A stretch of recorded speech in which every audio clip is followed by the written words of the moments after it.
দর্শক, এই পর্যায়ে টাঙ্গাইল মহাসড়কের অবস্থা আমরা জানবো। সহকর্মী সুমন খান রয়েছেন সেখানে। সুমন, এলেঙ্গা থেকে বঙ্গবন্ধু সেতু পর্যন্ত সড়কে এই মুহূর্তে গাড়ির চাপ কেমন রয়েছে?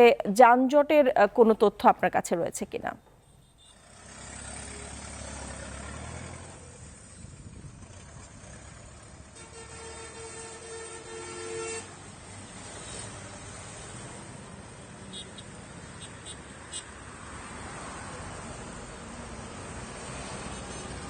আপনাকে ধন্যবাদ। আপনি যিনি প্রশ্ন করেছিলেন যে হাইওয়েতে গাড়ির চাপ রয়েছে, আপনাকে আরেকটি বিষয়ে আমি জানিয়ে রাখি যে আমি ভোর থেকে হাইওয়েতে রয়েছি। তো ভোর থেকে যে বিষয়টি আমি লক্ষ্য করেছি, ঢাকা টাঙ্গাইল মহাসড়কের যে গাড়ির চাপ অনেক ছিল।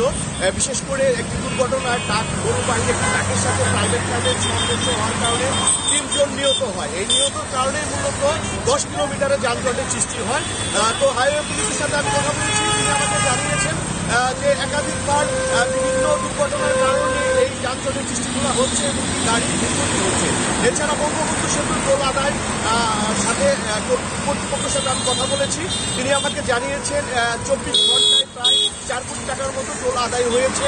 বিশেষ করে হাইওয়েতে একাধিক পুলিশ সদস্য, প্রায় 700 পুলিশ সদস্য কাজ করছে এবং কি আপনি দেখতেই পারবেন যে হাইওয়ের যে একাধিক যে পুলিশ সদস্য মাঠে কাজ করছে, যানজট নিরসনের জন্য সবসময় সর্বাধিক তারা রয়েছে।